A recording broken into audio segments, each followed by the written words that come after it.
그럼 그동안에는 노후 준비 어떻게 해오셨을까요? 이게 제일 한숨 나오는데 그동안 나오셨던 분들과 거의 동일하게 특별히 노후 준비는 해오지 못하고 있었습니다. 그냥 한심한 게 아니라요. 대부분 그렇게 해요. 맞아요.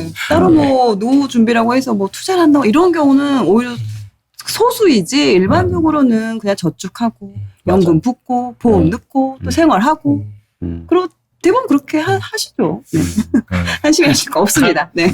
네, 그럼 오늘 재테크 상담 고민 내용 어떤 게 있으신가요? 현재 저희가 가지고 있는 집을 계속 보유해야 하는지 아니면 매도를 하고 다음 스텝을 밟아야 할지 고민이 됩니다. 저희가 가지고 있는 물건이 가지고 있을수록 팔기 어려울 것으로 생각되고 있습니다. 현재 가치를 저희가 또 판단하실 만큼 공부가 다 안 되어 있기 때문에 그것을 여쭤보고 싶습니다. 저희 아파트 솔직히 오르긴 했지만 상대적으로 덜 오른 아파트인 걸 보면은 얘는 저가치구나 이런 생각이 들어서 이 시기에 옮기는 게 좋지 않을까라는 생각을 했습니다. 좀 더 시세 상승을 기대할 수 있는 단지로 옮기면 어떨까? 이참에 이번 기회에 왜냐면 어차피 또 아내분께서 복직을 하게 되면 지역을 또 바꾸게 될 수도 있으니까. 네. 제가 다시 한번 여쭤보고 싶어서 아까 질문 중에 물건을 가지고 있을수록 팔기 어려울 것 같다라고 생각을 하셨다고 하셨잖아요. 네. 그게 좀 더 구체적으로 그렇게 생각하신 이유가 어떤 거예요? 집값 오르는 게 보면은 다른 아파트가 다 오르고 나서 네. 제일 나중에 이제 오르고 그 네. 오른 추세도 굉장히 늦더라고요. 네. 그러면서 저희가 지금은 경기가 상승기니까 그래도 이 정도지 우리가 빠져나가려고 할 때 네. 하락기 오면 빠져나갈 수도 없을 수도 있겠다라는 아. 생각이 들어서 네. 그렇다면 차라리 지금 이 시기가 옮기기에는 그래도 적합하지 않을까라고 생각을 해봅니다. 근데 일단 뭐 저는 결론부터 말씀드리면 굳이 파실 이유는 없을 것 같고요. 네. 그리고 이제 너무 잘 아시겠지만 지금 거주하고 계신데 뒤쪽에 7구역 네. 있고 그 맞은편에도 또 이제 재건축 같은 거 한다고도 하잖아요. 네. 네. 그리고 거기도 또 정비구역이 있고 거기서 길 건너면 또 증산 뉴타운이고 네. 또 아래쪽으로 내려오면 또 수색 뉴타운이고 그리고 그 맞은편은 이제 월드컵 단지들이고 네. 그러니까 원래 거기가 사실 제가 마포 출신이에요. 그래서 여기가 되게 가깝거든요. 마포 바로 면한 데 있으니까 가재울이 서대문이지만 행정구역으로는 굉장히 대대적으로 정비를 하고 있고 실제로 올해부터 입주가 되게 많거든요. 그 맞은편의 수색증산 쪽에. 네. 그거는 뭐냐면 그 주변에 가지고 있던 약점들이 개선되는 거예요. 그러니까 거기가 아파트 가격이 더디 움직이고 했던 건 주변 환경이 위치는 나쁘지 않아요. 위치는 상암동이기 때문에 나쁘지 않거든요. 근데 주변 환경이 너무 이제 열악하고 낙후되어 있기 때문이었는데 그게 주변 정비 사업을 하면서 되게 개선될 거고 그거는 지금 진행 중이기 때문에 앞으로 3년, 4년, 5년이 지나면 눈에 띄게 바뀔 거예요. DMC 그 가재울 그 뉴타운이 들어서서 그 주변이 바뀌었던 것처럼 그게 이제 전체적으로 DMC 역을 중심으로 동서남북이 다 개발이 되는 건데 그 앞부분만 지금 일부 된 거거든요. 그리고 또 하나는 이제 도로 같은 경우에도 되게 좀 수월해질 거예요. 거기서 월드컵 대교 지금 입구 있거든요. 그게 아마 올해 다 완공이 될 거예요. 그거 완공되면은 그 서부 간선도로 통해서 서부 간선도로 지하화하고 있는데 거기 지하화 되면은 신호를 안 받고 그 DMC 역에서 쭉 나가가지고 월드컵대로 건너면 강남 순환고속도로까지 한 번에 나올 수가 있어요. 그러니까 이전에 안 좋았던 입지들이 좋아지는 부분이 있거든요. 그리고 일단 결정적으로 그 일산을 이제 더 왼쪽으로 나가면 일산이 있잖아요. 일산이 되게 지금은 낡았지만 예전에 아파트 새로 신도시 조성될 때 굉장히 인기 많았거든요. 그것처럼 그 정도 규모의 되게 큰 규모의 신축 아파트 단지가 지금 살고 계신 거 바로 옆으로 들어오는 거예요. 그러니까 나쁘지 않아요, 일단. 그리고 또 중요한 건 이런 거는 부차적인 거고 사실 더 중요한 거는 싸게 매수를 하셨다는 거예요. 그리고 아까 얘기하셨다시피 더 가치 있는 데로 옮겨야 되는 거 아니냐라고 얘기를 하시지만 거기로 옮겼을 때 거기 집값이 오를지 떨어질지는 아무도 모르거든요. 근데 오히려 지금은 마진을 확보하신 거잖아요. 어떻게 보면은 지금 매수하시고 나서 2억 이상 올랐기 때문에 뭐 차분하게 좀 더 보고 이렇게 옮기는 건 모르겠는데 지금 이 집을 굳이 내가 잘 모르겠는데 옮기는 건 아닌 것 같고요. 대출을 옮기시는 과정에서 만약에 지금 상황에 추가적으로 대출을 더 일으켜야 되는 상황이 된다.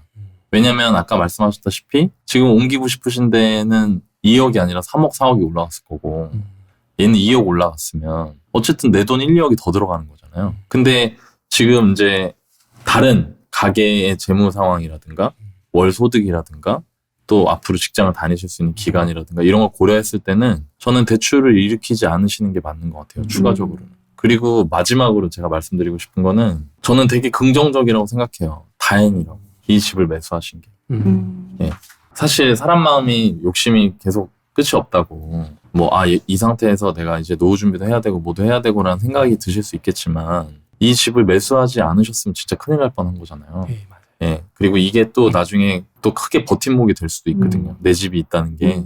그래서 그거는 잘 하신 거니까 굳이 무리해가지고 지금 다른 곳으로 옮기실 필요가 있나 싶은 생각이 들어요. 아내분 직장도 지척인데 도보로 10분 정도밖에 안 걸리시는 예. 거잖아요. 그러니까 저는 지금 상태에서는 집을 보유를 하시면서 돈을 모으시고 그걸 가지고 노후 준비를 해나가시는 게 맞지 않을까라는 생각이 듭니다. 네, 두 번째 질문 해주시겠어요? 저희가 이제 종잣돈을 모으기 위해서 고정 지출 항목들을 살펴보고 저희 수제는 최대한 줄이고 있는데 결국 저희 월급이 늘 수는 없고 종잣돈을 모으기 위해서는 최대한 줄여야 되는데 저희한테 어떤 더 노력이나 팁이 있을지 궁금합니다. 저희가 현재 한 50만 원 정도 이렇게 저축을 하고 있는데 지금 재테크를 안 하시는 건 아니에요.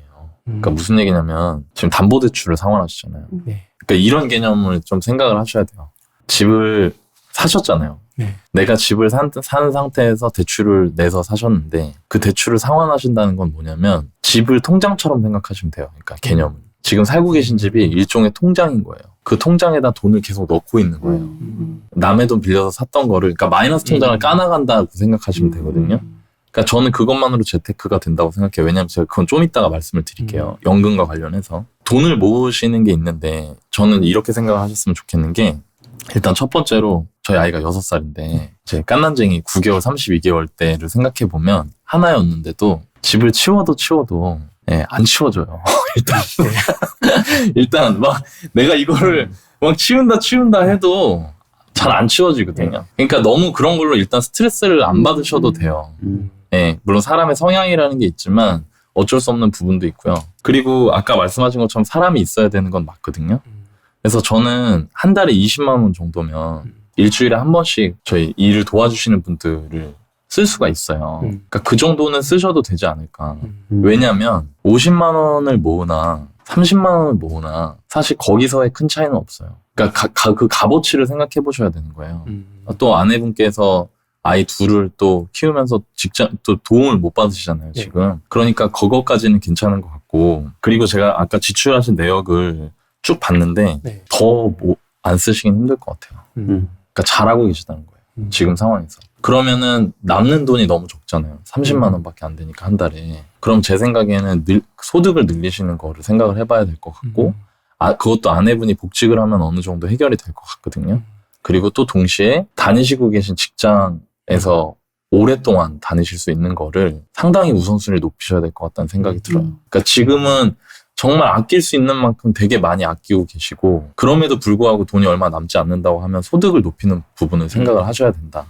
소득을 높이는 거는 혼자서 하는 것보다 당연히 둘이 같이 하는 게 좋고 두 분이 같이 하시기 위해서는 이제 아내분 그래서 제가 아까 지금 거주하고 계신데 거주하시라는 거예요. 아내분 직장이 지척이니까. 그리고 아내분이 복직한과 동시에 같이 직장 생활 하셔야 되니까 오랫동안 그 부분에 신경을 좀 많이 쓰셨으면 좋겠고요.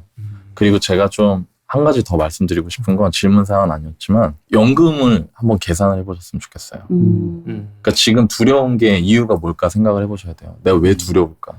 그거는 뭐냐면 계산이 안 서서 그런 거거든요. 내가 이게 뿌연 거예요. 미지의 땅처럼 보이는 거예요. 내 미래가. 이제 아내분께서도 연금이 있으실 거고 본인께서도 연금이 있으실 텐데 그 연금이 내가 몇 살 때부터 얼마가 나오는지를 정확하게 알아보실 필요가 있고요. 국민연금 이게 제가 팟캐스트 이전 다른 에피소드에서도 몇 번 얘기를 했었는데 손안의 국민연금 그러니까 그 앱이 있어요. NPS라고 써있는 앱이 있거든요. 그걸 다운받으셔서 공인인증서 로그인을 하시면 나와 내 배우자의 연금을 알 수가 있죠. 국민연금을. 그래서 연금을 몇 살 때부터 얼마 받을 수 있는지를 보시고 퇴직금도 있으실 거 아닙니까? 그렇죠? 직장 근속이 기세요 혹시?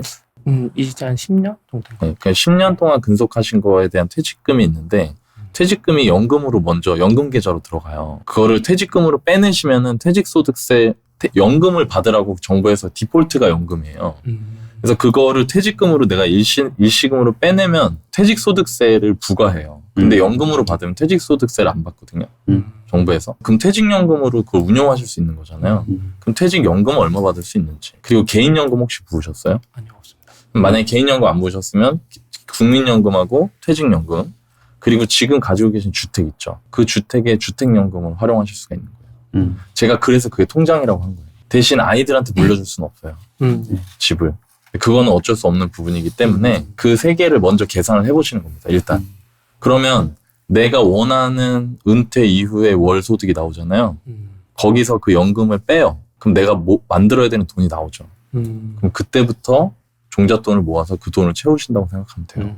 재테크를 통해서든 아니면 모으는 걸로 충분하다 싶으면 그냥 모으시든 대충 그림이 그려지세요? 네. 그러니까 그런 식으로 좀 접근을 하셨으면 좋겠고 너무 심하게 아끼시면 오히려 오래 못하니까 지금 충분히 잘 아끼시고 계신 것 같아요.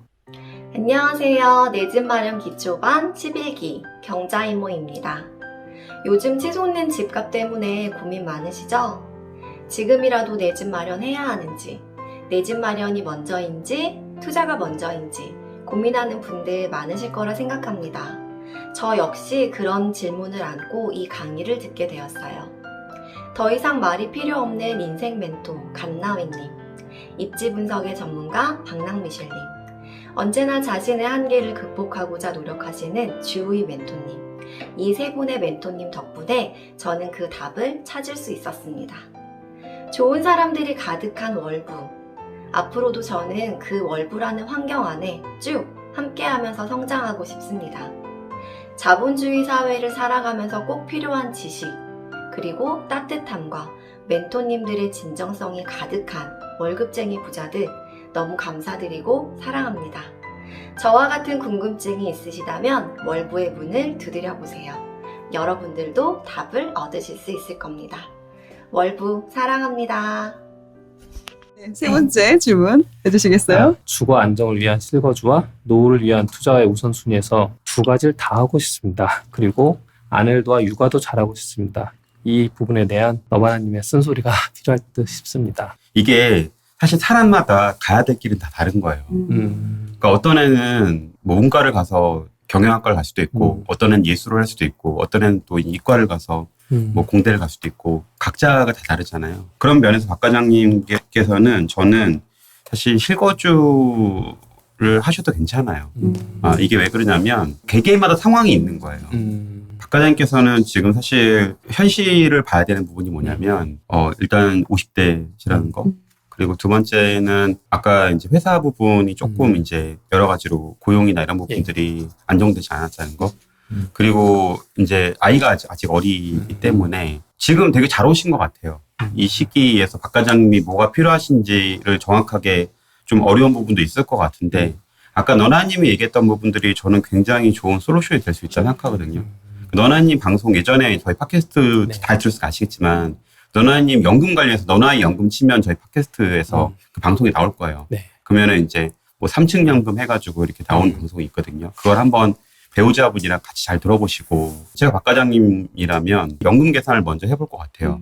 일단 안정적인 노후 준비, 그리고 이제 실거주와 노후 준비 그런 부분들을 먼저 챙길 것 같아요. 경제적 자유는 그 다음의 일일 것 같거든요. 그래서 첫 번째는 내가 지금 얼마의 앞으로 이제 월 노후 자금이 필요한지 월 생활비가 그거에 따라 가지고 저 열반스쿨 때 그 노후전 계산법 배우셨잖아요. 예, 그거를 먼저 하시고요. 근데 생각보다 그 이제 아내분 연금하고 박 과장 연금하고 아까 말한 퇴직연금을 일시적으로 사용하지 않고 그리고 이제 한다고 하면은 제가 볼 때 생각보다는 또 아까 말한 주택연금 부분대로 잘 활용한다 하면은 생각보다 되게 많은 금액들이 많이 필요하지 않을지도 모르거든요.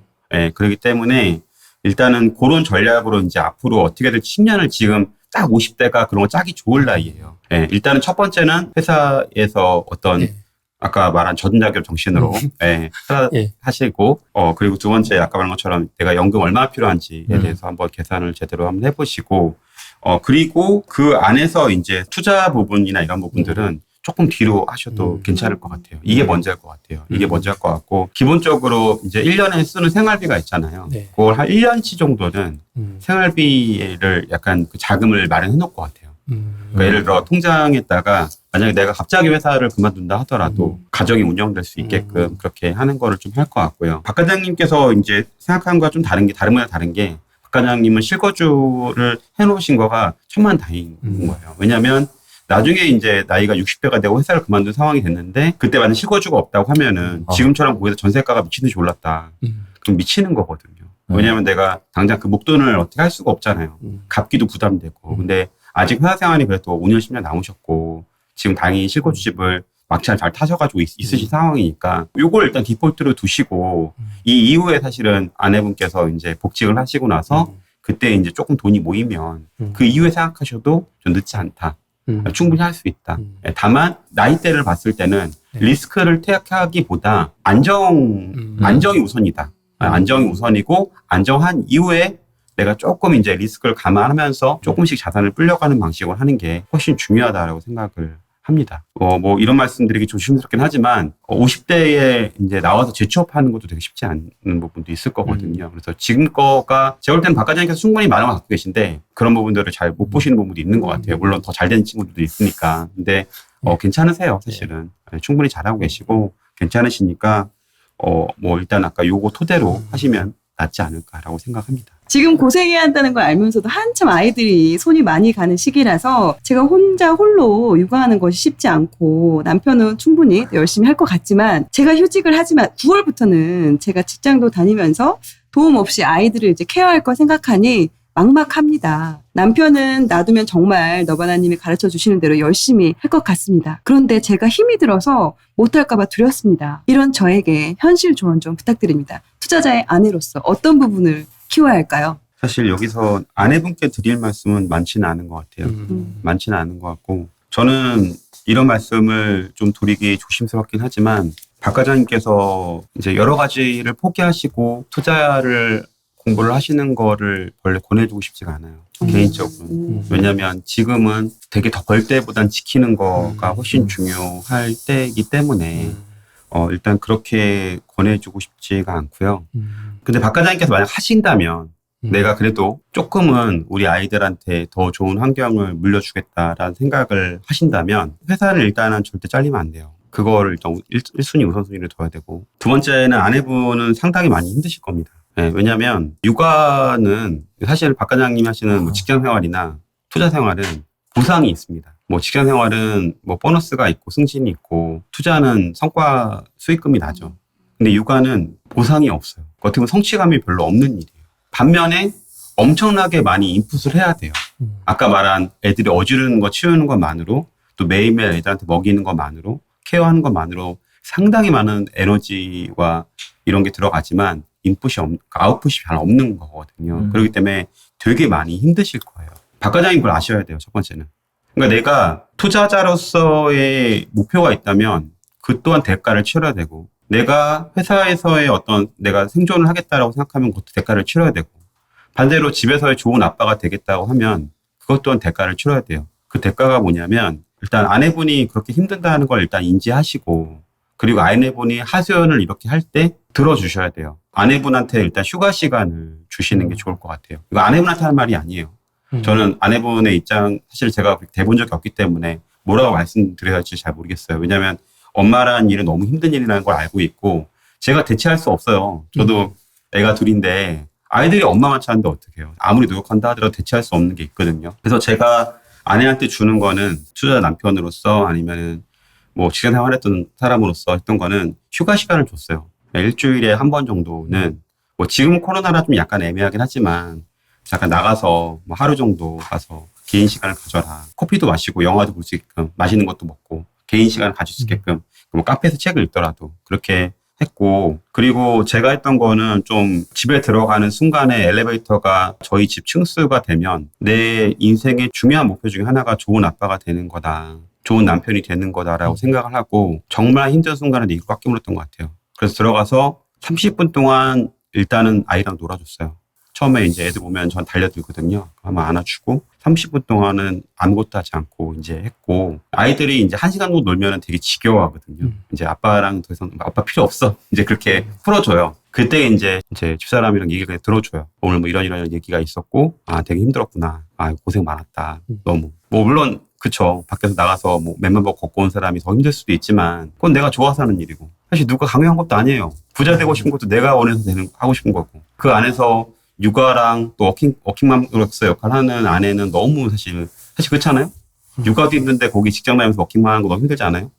그러니까 그거에 대해서 부부끼리 서로 위로와 위안이 됐으면 좋겠어요, 개인적으로. 그리고 우리의 꿈이 꼭 투자자고 부자는 물론 그렇죠. 그 본질은 대부분은 저는 지금 엄마 아빠들이 대부분 다 아이들한테 좋은 아빠 엄마가 되기 위해서라고 생각하거든요. 부자가 되는 거는 조금 오래 걸리지만 좋은 엄마 아빠 좋은 남편이 되는 거는 지금 당장도 할 수 있다고 생각해요. 박 과장님 보시기에는 박 과장님이 원하시는 금액을 달성하려면 시간은 얼마나 걸릴 것 같아요? 그야말로 10년일 것 같습니다. 그래서 10년이 있을 것 같죠? 그러니까 긴 시간이 필요하거든요.